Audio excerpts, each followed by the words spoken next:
Hello दोस्तों, welcome to sleepy classes. तो आज के सेशन में हम डिस्कस करेंगे 5 इंपॉर्टेंट एग्रीकल्चर स्कीम्स। आइए शुरुआत करते हैं, बट उससे पहले एक छोटी सी इन्फॉर्मेशन आप सभी के लिए कि सिंस एग्जाम नजदीक आ रहा है तो भैया एग्जाम से पहले एक फाइनल प्रैक्टिस सेशन हो जाए, तो इसीलिए स्लीपी क्लासेस द्वारा 9 जून को all India prelims mock test conduct किया जा रहा है। डिटेल्स आपके सामने अवेलेबल हैं। GS as well as CSAT के आपको मॉक टेस्ट यहाँ पर प्रोवाइड किए जाएंगे, तो डेफिनेटली अटेम्प्ट कीजिए इन टेस्ट को ताकि आप थोड़ा असेस कर सकें कि आपकी प्रिपरेशन किस तरीके से यहाँ पर चल रही है।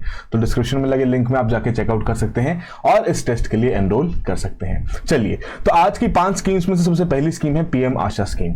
अब ये पर्टिकुलर स्कीम हम डिस्कस क्यों कर रहे हैं वो भी हम समझेंगे, राइट। बट ये पर्टिकुलर स्कीम क्या है थोड़ा जान लेते हैं, किस तरीके के कंपोनेंट्स इसमें देखने को मिलते हैं वो यहां पर समझ लेते हैं। अब देखिए, सरकार द्वारा यहां पर प्रोवाइड किया जाता है एमएसपी, मिनिमम सपोर्ट प्राइस, कि जब सरकार किसी भी तरीके से फार्मर के प्रोड्यूस को प्रोक्योर कर रही है तो इतना पैसा प्रोवाइड करेगी ही करेगी, इतना मिनिमम सपोर्ट प्राइस यहां पर प्रोवाइड करेगी। बट कब? जब सरकार यहां पर प्रोक्योर करेगी ना, या सरकार की एजेंसीज जब यहां पर प्रोक्योर करेंगी तो एमएसपी रेट पर वहां पर किया जाएगा। तो वही चीज देखी गई कि चलो यार, बाकी क्रॉप्स के केस में भी हम यहां पर थोड़ा सा इस चीज को बढ़ावा दें, है ना। राइस और व्हीट के केस में तो प्रोक्योरमेंट हो जाती है, नेशनल फूड सिक्योरिटी मिशन के चलते या एक्ट के चलते जो हमारी रिक्वायरमेंट्स हैं वो पूरी की जा रही है फूड ग्रेन्स की बाय प्रोक्योरमेंट, राइट।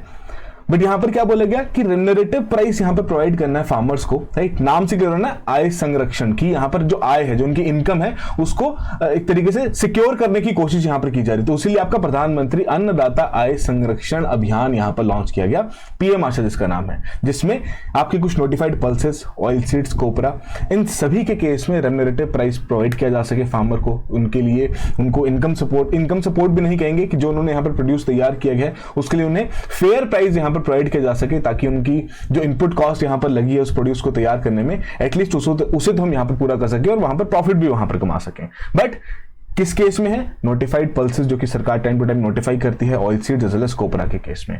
तो स्कीम को स्ट्रक्चर किया गया है 3 कंपोनेंट्स में। पहला है प्राइस सपोर्ट स्कीम, दूसरा है पीडीपीएस एंड थर्ड है private procurement and stock scheme. देखिए, जो प्राइस सपोर्ट स्कीम है ना, बिल्कुल एमएसपी से मिलता जुलता है, कि जैसे एमएसपी के केस में आपकी प्रोक्योरमेंट की जाती है एफसीआई द्वारा राइस और व्हीट या बाकी आपके कोर्स ग्रेन्स की, और उनके लिए एमएसपी रेट पर पेमेंट वहां पर की जाती है फार्मर्स को। तो सिमिलरली उसी तरीके से प्राइस सपोर्ट स्कीम भी यहां पर काम करती है, right. Price deficiency payment scheme यहां पर क्या है उसको थोड़ा सा समझते हैं। अब प्राइस डेफिशिएंसी पेमेंट स्कीम में क्या बोला गया कि सरकार यहां पर, आपको पता है, एमएसपी के तहत डिफरेंट क्रॉप्स की यहां पर एमएसपी जारी करती है ना, अपनी एमएसपी रेजिम के तहत।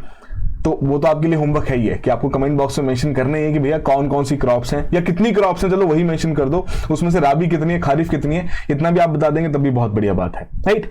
तो देखिए, सरकार द्वारा एमएसपी तो रेट निकाला जा रहा है, ठीक है। अब यहां पर फार्मर हो सकता है कहीं बाहर जाके बेच रहा हो, या सरकार के लिए भी बहुत लिमिटेड सी यहां पर कैपेसिटी है कि वो कितना प्रोक्योरमेंट फार्मर से कर सकती है, ठीक है। तो यदि कोई भी फार्मर इस प्रकार के ऑयल सीड्स को प्रोड्यूस कर रहा है और किसी ऐसी नोटिफाइड मार्केट में जाके बेच रहा है, सरकार द्वारा रिकॉग्नाइज्ड मार्केट में जाके बेच रहा है, और यदि वहां पर वो एमएसपी से कम रेट पर बिक रही है ना, प्राइस डेफिशिएंसी क्रिएट हो रही है ना, कि मान लीजिए एमएसपी वहां पर 200 रुपए था, बिका वहां पर जाके 150 रुपए में, तो उस केस में सरकार के पास डेटा आ जाएगा कि हाँ जी यार, हमारी रिकॉग्नाइज्ड मार्केट में जाके इन्होंने अपना प्रोड्यूस बेचा था, बट इन्हें एमएसपी से 50 रुपए कम रेट पर यहां पर मिला है। तो एक तरीके से प्राइस डेफिशिएंसी क्रिएट होगी। तो यहां पर जो प्राइस डेफिशिएंसी 50 रुपए की क्रिएट हुई है वो सरकार द्वारा फिर यहां पर प्रोवाइड की जाती है under the price deficiency payment scheme है।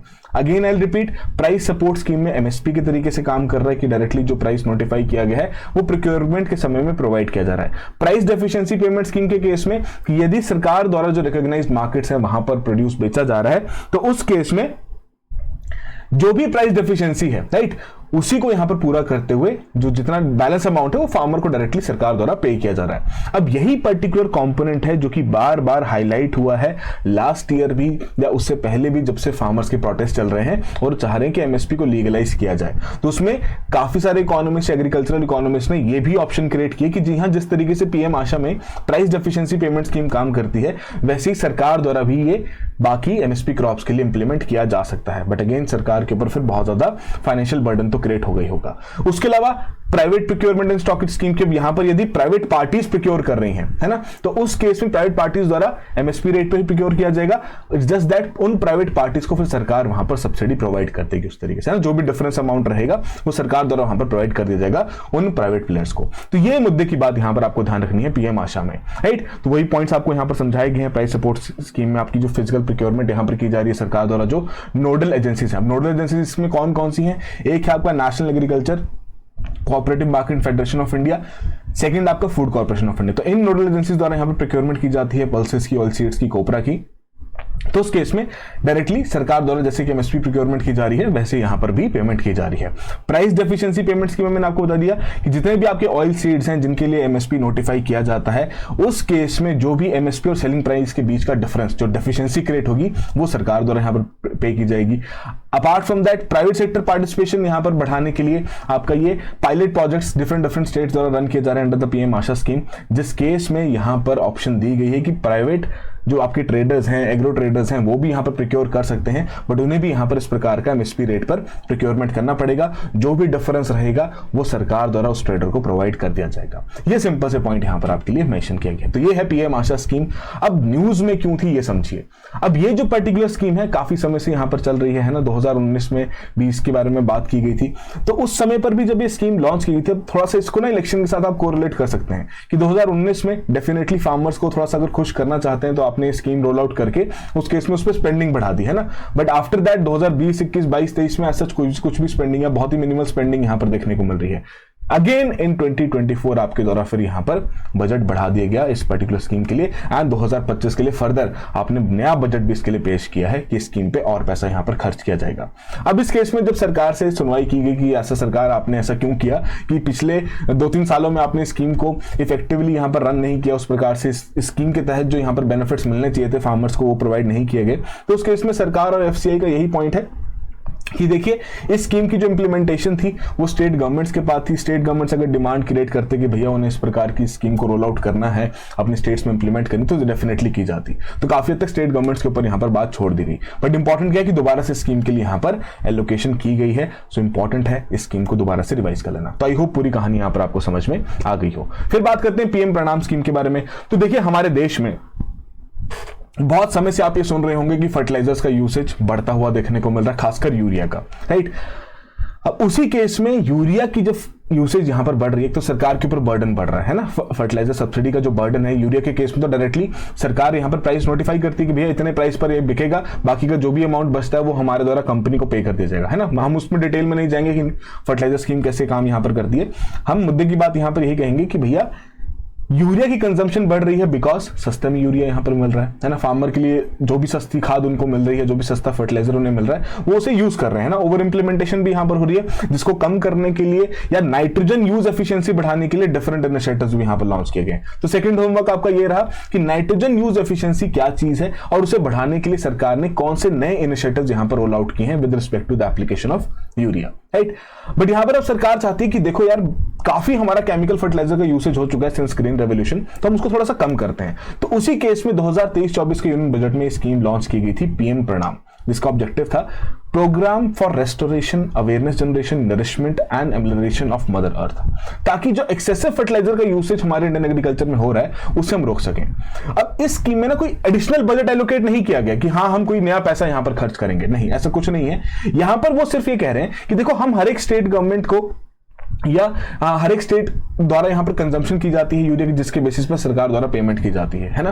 तो यहां पर वो क्या कहते हैं कि देखो यदि आपके स्टेट के द्वारा कम फर्टिलाइजर की कंजम्पशन की जाएगी, है ना, तो जितना भी आप यहां पर सब्सिडी में सेविंग्स करेंगे उसका 50% आपको इन द फॉर्म ऑफ ग्रांट यहां पर दे दिया जाएगा। अगेन आई विल रिपीट कि यदि पीएम प्रणाम इंप्लीमेंट किया जाता है, जिसके तहत आप बायो फर्टिलाइजर्स का यहां पर प्रमोशन करते हैं, आप बाकी नेचुरल फार्मिंग का यहां पर प्रमोशन करते हैं, ऑर्गेनिक फार्मिंग का यहां पर प्रमोशन करते हैं, जस्ट दैट आप केमिकल फर्टिलाइजर का यूसेज यहां पर कम करना चाहते हैं, है ना। तो उस केस में अगर केमिकल फर्टिलाइजर का यूसेज कम होता है तो जाहिर सी बात है सरकार का जो सब्सिडी का बर्डन है वो यहां पर कम हो जाएगा, ठीक है। तो यहां पर कह रहे हैं कि जितना भी हमारा सब्सिडी का बर्डन कम होगा उसमें से जो हाफ ऑफ द सब्सिडी जो हमारी यहां पर बचेगी उसका हाफ, मतलब जो भी, अगर मान लीजिए यहां पर आपके 100 करोड़ की सब्सिडी बच रही है बिकॉज आपके बायो फर्टिलाइजर्स या नेचुरल फार्मिंग का यूसेज किया जा रहा है, स्टेट गवर्नमेंट द्वारा उसको प्रमोट किया जा रहा है, इंप्लीमेंटेशन की जा रही है, तो 100 करोड़ का अगर उस स्टेट के कंटेक्स्ट में वहां पर सब्सिडी का बर्डन कम हुआ है तो उसमें से 50 करोड़ यहां पर सरकार उस स्टेट को in the form of grant यहां पर दे देगी, जिस केस में उस ग्रांट का 70% जो खर्चा है वो यूज होगा ताकि उस प्रकार के आपके अल्टरनेटिव फर्टिलाइजर की प्रोडक्शन यहां पर की जा सके लोकल लेवल्स में,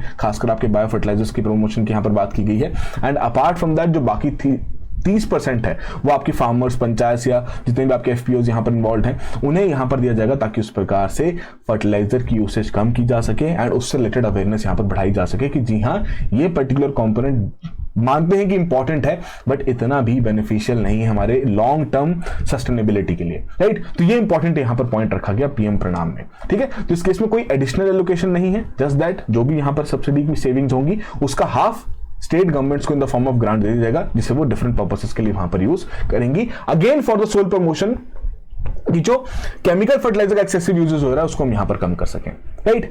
चलिए फिर एक और स्कीम यहां पर डिस्कस करते हैं, national mission on edible oils, oil palm. अब ये स्कीम आपने डेफिनेटली सुनी होगी, कारण क्योंकि भैया हमें पता है कि हमारे देश में जितने भी हमारे एडिबल ऑयल्स कंज्यूम किए जाते हैं डोमेस्टिक प्रोडक्शन बहुत ही लिमिटेड है ना, बहुत सारा हमारे द्वारा बाहर से इंपोर्ट किया जाता है, नेट इंपोर्टर है एडिबल ऑयल के केस में, राइट। तो इसी केस में आपका national mission on edible oils यहां पर लॉन्च किया गया ऑयल पाम। अब ऑयल पाम बेसिकली बहुत एक, हम कह सकते हैं कि प्रेफरेंशियल एक ऑप्शन रहती है हर एक हाउस होल्ड की, चलो ऑयल पाम यहां पर यूज कर लिया जाए, है ना, ऑयल पाम का जो तेल है वो यहां पर यूज कर लिया जाए क्योंकि सस्ता ही पड़ जाता है ना, उस प्रकार से फार्मर्स के लिए भी बेनिफिशियल रहता है कि भैया जो उनका प्रोड्यूस यहाँ पर तैयार हो रहा है उसमें से काफी अच्छी एक्सट्रैक्शन ऑयल की यहाँ पर हो जाती है, राइट। बाकी अगर ऑयल्स के साथ कंपेयर करें, सोयाबीन हो गया, ग्राउंडनट हो गया, इन सभी केसेस में ऑयल पाम के साथ अच्छा हम रिजल्ट देख पाते हैं। तो इसलिए इस पर ज्यादा फोकस यहाँ पर रखा जा रहा है, जिसके तहत 2021 में मिशन लॉन्च किया गया था भारत सरकार द्वारा ताकि डोमेस्टिक प्रोडक्शन यहां पर बढ़ाई जा सके, ऑयल पाम कल्टीवेशन यहां पर की जा सके, जब हमारे फार्मर्स ऑयल पाम की कल्टीवेशन यहां पर करें उस केस में ये पर्टिकुलर इनिशिएटिव यहां पर लॉन्च किया गया था। ऑब्जेक्टिव यही है कि 2025-26 तक इतने क्रूड पाम ऑयल प्रोडक्शन यहां पर हो सके, है ना, इतना आपको टन्स का यहां पर मेजरमेंट दिया गया। अगेन आपको बस ये ध्यान रखिए कि आपको बिल्कुल एग्जैक्ट नंबर्स में यहां पर नहीं जाना, आपको बस ये ध्यान रखो कि अच्छा इस पर्टिकुलर ईयर तक कुछ टारगेट्स यहां पर सेट किए गए हैं। फोकस एरियाज मेनली आपके जो नॉर्थ ईस्टर्न स्टेट्स हैं and Andaman and Nicobar islands हैं उनके ऊपर यहां पर रखा गया because of the favourable climate and उस प्रकार से वहां पर उस प्रकार की कल्टीवेशन एक्टिविटीज भी कंडक्ट की जा सकती हैं। अब इसमें एक और इंपॉर्टेंट फैक्ट जो कि आपसे डायरेक्टली स्टेटमेंट के तौर पर पूछा जा सकता है कि ऑयल पाम ईयर आपका नवंबर टू अक्टूबर यहां पर रन करता है, ठीक है। ये सिंपल सा पॉइंट यहां पर आपको ध्यान रखना है। चलिए बेनिफिट्स यहां पर क्या है। अब ये जो पर्टिकुलर स्कीम है ना, जब आप कभी भी अगर आपको समय लगे या आपका मन भी करे कि स्कीम को जाके पढ़ना है क्योंकि बहुत कॉम्प्लेक्स है, कारण इसके मल्टीपल कंपोनेंट्स यहां पर देखने को मिलते हैं कि अगर आपकी कस्टम हायरिंग सेंटर्स वहां पर क्रिएट किए जा रहे हैं उसके लिए असिस्टेंस दी जा रही है, हार्वेस्टिंग टूल्स के लिए असिस्टेंस यहां पर दी जा रही है, स्पेशल असिस्टेंस पर हेक्टेयर के हिसाब से फार्मर्स को यहां पर दी जा रही है ताकि प्लांटिंग मटेरियल और मैनेजमेंट के लिए यहां पर पैसा बन सके। अपार्ट फ्रॉम दैट जब फार्मर्स इस प्रकार की प्रोडक्शन अपनी कर रहे हैं, अपने उस प्रकार के बंचेस वहां पर तैयार कर रहे हैं, आपका क्रूड पाम ऑयल वहां पर क्रिएट किया जा रहा है, तो उस केस में भी वायबिलिटी गैप पेमेंट यहां पर ऑप्शन रखी गई है कि सरकार यहां पर क्या बोलती है कि हम फॉर्मूला प्राइस के हिसाब से एक प्राइस यहां पर सेट करेंगे, ठीक है, जैसे कि एमएसपी यहां पर सेट किया जाता है, जैसे प्राइस डेफिशिएंसी वाला सिस्टम है, और यदि उससे कम रेट पर अगर आपका प्रोड्यूस मार्केट में बिक रहा है तो उस केस में वायबिलिटी गैप पेमेंट यहां पर की जाएगी, जैसे कि प्राइस डेफिशिएंसी के केस में था, राइट। तो मल्टीपल कंपोनेंट्स स्कीम में यहां पर देखने को मिलते हैं जिसमें again focus north eastern states as well as जो आपके अंडमान एंड निकोबार आइलैंड्स उनके ऊपर ज्यादा यहां पर रखा गया है विद द सोल ऑब्जेक्टिव कि भैया वहां पर उस प्रकार की प्रोडक्शन की जा सकती है, फेवरेबल कंडीशंस हैं। बट अगेन इसमें आपको उतना डिटेल में नहीं जाना कि भैया कौन कौन से कंपोनेंट्स किस तरीके से काम कर रहे हैं, कोई जब लिस्ट अगर आप पीडीएफ कहीं पे भी मिल जाएगी आपको इजीली इसके कंपोनेंट्स की, तो भैया नंबर ऑफ कंपोनेंट्स हैं और सभी के लिए फंडिंग पैटर्न भी डिफरेंट देखने को मिलता है, राइट। बट मोस्टली आप क्या यहां पर ध्यान रखते हैं कि आपकी सेंट्रली स्पॉन्सर्ड स्कीम है, कंप्लीटली यहां पर केंद्र सरकार के ऊपर बोझ नहीं है, फंडिंग पैटर्न 60-40 रहती है जनरल कैटेगरी के स्टेट्स के लिए एंड 90:10 रहती है आपके नॉर्थ ईस्टर्न स्टेट्स के लिए, right, between central and the state governments in all the components except जहां पर आपके आर&डी प्रोजेक्ट्स हैं, सीड गार्डन्स क्रिएट की जा रहे हैं, नर्सरीज क्रिएट की जा रही है एंड वायबिलिटी गैप पेमेंट की जा रही है। वायबिलिटी गैप पेमेंट के केस में जो पेमेंट की जाएगी वो कंप्लीटली गवर्नमेंट ऑफ इंडिया द्वारा यहां पर की जाएगी, इसलिए स्कीम की जो फंडिंग है वो काफी ज्यादा कॉम्प्लेक्स यहां पर देखने को मिलते हैं because of the multiple components and उन मल्टीपल कंपोनेंट्स का डिफरेंट फंडिंग पैटर्न यहां पर है, right. But apart from that आप एक तरीके से ध्यान रखते हैं कि जी हाँ सेंट्रली स्पॉन्सर्ड स्कीम ओवरऑल तो ये आपकी है ही, राइट। चलिए फिर हम बात करते हैं प्रधानमंत्री कृषि सिंचाई योजना, है ना, इरिगेशन की जो प्रोजेक्ट्स हैं उनको और बढ़ावा देने के लिए यहाँ पर सरकार द्वारा स्कीम लॉन्च की गई 2015-16 में, ताकि जो फिजिकल एक्सेस है वाटर का ऑन फार्म बढ़ाया जा सके, उसे एनहांस किया जा सके and cultivable area under the assured irrigation. Assured irrigation मतलब कि भैया हम सिर्फ और सिर्फ मानसून के ऊपर डिपेंडेंट नहीं, अपनी इरिगेशन रिक्वायरमेंट्स को पूरा करने के लिए मानसून डिपेंडेंट एग्रीकल्चर एक्टिविटी हम यहाँ पर कंडक्ट नहीं करना चाहते, हम उसके बियॉन्ड यहाँ पर काम करना चाहते हैं, है ना। एंड अपार्ट फ्रॉम दैट जो on farm water use efficiency है, वाटर यूज एफिशिएंसी माने कि अब इससे आपका जो वाला सवाल है नाइट्रोजन यूज एफिशिएंसी, वो तो काफी हद तक आपको समझ में भी आ जाएगा, पर चलो वाटर यूज एफिशिएंसी क्या होती है कि कम से कम पानी में हमें मैक्सिमम से मैक्सिमम आउटपुट यहां पर देखने की, पानी की वेस्टेज नहीं होनी चाहिए। ऑलरेडी हमारे ग्राउंड वाटर के जो टेबल्स हैं डिप्लीटिंग नेचर में देखने को मिल रहे हैं ना, डार्क जोन्स वहां पर क्रिएट हो रहे हैं, पंजाब का एग्जांपल बहुत बार यूज किया जाता है। तो ऑब्जेक्टिव है यहां पर कि वाटर यूज एफिशिएंसी ढंग से एक तरीके से इंप्रूव करनी है, राइट। तो अम्ब्रेला स्कीम है जिसमें आपके डिफरेंट कंपोनेंट्स यहां पर कवर किए गए हैं, जो कि मिनिस्ट्री ऑफ जल शक्ति के अंतर्गत यहां पर देखने को मिलते हैं। एक्सेलरेटेड इरिगेशन बेनिफिट प्रोग्राम कोई नया प्रोग्राम नहीं है, बहुत पुराना प्रोग्राम है, इसी के अंदर सब्सिडी मुझसे कर दिया गया था, इसलिए आपकी ये अम्ब्रेला स्कीम यहां पर कहलाई जाती है। एंड हर खेत को पानी, तो ये बेसिकली दो मेजर कंपोनेंट्स यहां पर देखने को मिलते हैं इस स्कीम में, right. Apart from that centrally sponsored schemes हैं, कोर स्कीम की कैटेगरी में यहां पर आती है। सेंट्रल स्टेट्स यहां पर 75:25 का शेयर यहां पर देखते हैं। अपार्ट फ्रॉम दैट जो आपके हिली स्टेट्स हैं, नॉर्थ ईस्टर्न रीजन के जो स्टेट्स हैं वहां पर 90:10 की फंडिंग यहां पर देखने को मिलती है। अपार्ट फ्रॉम दैट 3 मिनिस्टर्स हैं जो कि आपके एक साथ यहां पर काम करती हैं, rural development, water resources, agriculture, तीनों के क्या क्या काम यहां पर देखने को मिल रहे हैं वो आपको मेंशन यहां पर कर दी गए। अगेन ऑब्जेक्टिव सिंपल से क्या है, सिंचाई योजना है तो भैया इरिगेशन से रिलेटेड जितने भी प्रोजेक्ट्स हैं उनकी यहां पर इंप्लीमेंटेशन करनी है, कि अगर आपके पॉन्ड्स की क्रिएशन यहां पर करनी है, स्मॉल डैम्स यहां पर बनाने ताकि आपके रेन वाटर कलेक्ट किया जा सके तो रूरल डेवलपमेंट का काम है। कैनाल्स की कंस्ट्रक्शन यहां पर करनी है तो वाटर रिसोर्स का काम है। एग्रीकल्चर यहां पर आपके वाटर सेविंग इरिगेशन सिस्टम वहां पर क्रिएट करने हैं, माइक्रो इरिगेशन का जिसका एग्जांपल हम यहां पर कह सकते हैं, तो उस केस में एग्रीकल्चर मिनिस्ट्री का यहां पर काम देखने को मिलता है। अपार्ट फ्रॉम दैट इसके और दो इंपॉर्टेंट कंपोनेंट्स कौन से हैं, एक है पर ड्रॉप मोर क्रॉप कंपोनेंट। पर ड्रॉप मोर क्रॉप कंपोनेंट क्या सा हुआ, माइक्रो इरिगेशन वाला। अब यहां पर इंटरलिंकेज क्रिएट करो, अगेन ये भी थोड़ी सी कॉम्प्लेक्स देखने को मिलती है कि इसमें भी बहुत सारे कंपोनेंट्स यहां पर इंक्लूड किए गए हैं, राइट। तो पर ड्रॉप मोर क्रॉप कंपोनेंट आपका माइक्रो इरिगेशन से रिलेटेड है, इसलिए इसमें आपकी ministry of agriculture and farmers welfare involve है। फिर वाटरशेड डेवलपमेंट के केस में यहां पर हमारा जो डिपार्टमेंट ऑफ लैंड रिसोर्सेज है उनकी इंप्लीमेंटेशन देखने को मिलती है, राइट। तो बेसिक ऑब्जेक्टिव यहां पर क्या है स्कीम को समझने का, कि इरिगेशन के जो प्रोजेक्ट्स हैं उनकी इंप्लीमेंटेशन अच्छे से हो सके, माइनर इरिगेशन को बहुत ज्यादा इसमें प्रमोट किया जा रहा है, एंड कौन कौन सी मिनिस्ट्रीज इस तरीके से यहां पर रिस्पॉन्सिबल है, कितने इसके कंपोनेंट्स यहां पर देखने को मिलते हैं, एंड क्या फंडिंग पैटर्न है वो हमने यहां पर समझना है। तो आई होप ये भी चीज आपको यहां पर समझ में आ गई हो। लास्ट स्कीम आज की है हमारी प्राइस स्टेबलाइजेशन फंड। अब प्राइस स्टेबलाइजेशन फंड नाम से क्लियर हो रहा है कि भैया प्राइस को स्टेबल करने के लिए एक फंड क्रिएट किया गया, एक स्कीम यहां पर क्रिएट की गई है। जाहिर सी बात है हम चाहते हैं कि हमारे देश में जितना भी एग्रीकल्चर प्रोड्यूस है आम जनता जब भी पहुंचे तो भैया सही दाम पे पहुंचे, है ना, क्योंकि सभी लोग इसी चीज को कंज्यूम कर रहे हैं, तो हम इन्फ्लेशन तो इस केस में नहीं देखना चाहते। तो उसी पर्पस के लिए प्राइस स्टेबलाइजेशन फंड यहां पर क्रिएट किया गया। अब बेसिकली हम एग्रीकल्चर सिस्टम को थोड़ा सा समझें तो हम सभी को पता है कि अगर मैं राइस का एग्जांपल लूं, है ना, अक्टूबर के महीने में हार्वेस्टिंग हो जाती है, तो जाहिर सी बात है नवंबर मंथ में तो आपका मार्केट रेडी हो जाएगा। तो कहीं ना कहीं नवंबर के महीने में राइस की जो सप्लाई है वो बढ़ती हुई देखने को मिलेगी मार्केट में। अब किसी भी कमोडिटी की यदि सप्लाई बढ़ती हुई देखने को मिले, ठीक है, डिमांड ऑलमोस्ट उतनी जितनी पहले भी थी, तो जाहिर सी बात है प्राइस तो गिरेगा ही गिरेगा, right. But after a while हो सकता है जब फिर सप्लाई जब आपकी थोड़ी सी कम हो जाए, है ना, रिस्ट्रिक्टेड हो जाए और या फिर डिमांड बढ़ती हुई देखने को मिले, तो उस केस में प्राइस आपका बढ़ता हुआ देखने को मिलेगा। तो यहां पर ऑब्जेक्टिव क्या है कि भैया एक तो पहली बात जब सप्लाई बहुत ज्यादा बढ़ रही है, प्राइस कम रहेगा तो फार्मर डिस्ट्रेस सेल कर सकता है, राइट। अपार्ट फ्रॉम दैट यहां पर यह भी बोला गया कि अगर सप्लाई सडनली कम हो जाए, डिमांड बढ़ती देखने को मिले, तो उस टाइम पे जो कंज्यूमर है उसके ऊपर यहां पर इंपैक्ट पड़ेगा। तो क्यों ना यहां पर बफर मेंटेन किया जाए, जाहिर सी बात है। पर बफर मेंटेन करने के लिए यहां पर क्या बोला गया कि उस बफर को मेंटेन करने के लिए पैसा भी तो चाहिए होगा। वो पैसा कहां से आएगा, वो पैसा आएगा इस पर्टिकुलर फंड से जिसका सेटअप 2014-15 में किया गया था under the department of agriculture, cooperation and farmers welfare. Objective कि यहां पर प्राइस वॉलेटिलिटी को रेगुलेट करना है, बट किस केस में, agri horticulture commodities, onion, potatoes, pulses, in cases में इस पर्टिकुलर फंड को यूज किया जा रहा था। अब इस स्कीम को हम डिस्कस क्यों कर रहे हैं, हम इसलिए डिस्कस कर रहे हैं क्योंकि रिसेंटली सरकार ने क्या बोला कि राइस और व्हीट की प्रोक्योरमेंट या राइस और व्हीट के जो बफर स्टॉक्स मेंटेन किए जा रहे हैं उसमें भी प्राइस स्टेबलाइजेशन फंड का यूसेज किया जा सकता है। रिसेंटली जैसे भारत सरकार द्वारा भारत ब्रांड की डिफरेंट कमोडिटीज, है ना, एग्रीकल्चर कमोडिटीज वहां पर मार्केट में बेची गई, आटा बेचा गया, चने की दाल बेची गई भैया, है ना, चावल वहां पर बेचे गए। तो इन सभी का ऑब्जेक्टिव क्या था कि अगेन थोड़ा सा जो आपके मिडिल इनकम क्लास वाले जो जितने भी फैमिलीज हैं उनको थोड़ा सा इन्फ्लेशन के इम्पैक्ट से थोड़ा सा प्रिवेंट कर सके ना, कुशन यहाँ पर प्रोवाइड कर सके। तो इसलिए सस्ते दाम पर वहां पर नोडल एजेंसीज का यूज करते हुए ये भारत ब्रांडिंग की कमोडिटीज वहां पर बेची गई, राइट। दूसरी केस में बोलेगा कि आपका राइस और व्हीट की प्रोक्योरमेंट अगर बफर्स मेंटेन किए जा रहे हैं तो उस केस में प्राइस स्टेबलाइजेशन फंड का वहां पर यूज किया जा सकता है, अपार्ट फ्रॉम द आपके जो हॉर्टिकल्चर कमोडिटीज यहां पर मेंशन की गई हैं, right.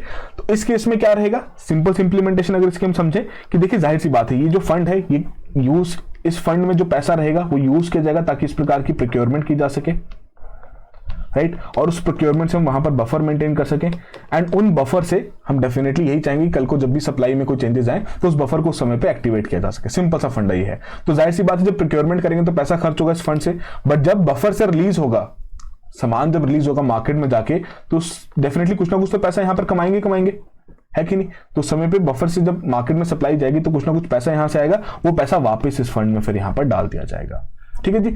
But later on scheme को ट्रांसफर कर दिया गया था तो the department of consumer affairs 2016 में, कि डिपार्टमेंट ऑफ कंज्यूमर अफेयर्स अब स्कीम को यहां पर मेंटेन करेंगी। अब वही ऑब्जेक्टिव है कि ये यूटिलाइजेशन इसकी किस तरीके से फंड की, for granting interest free advance for working capital.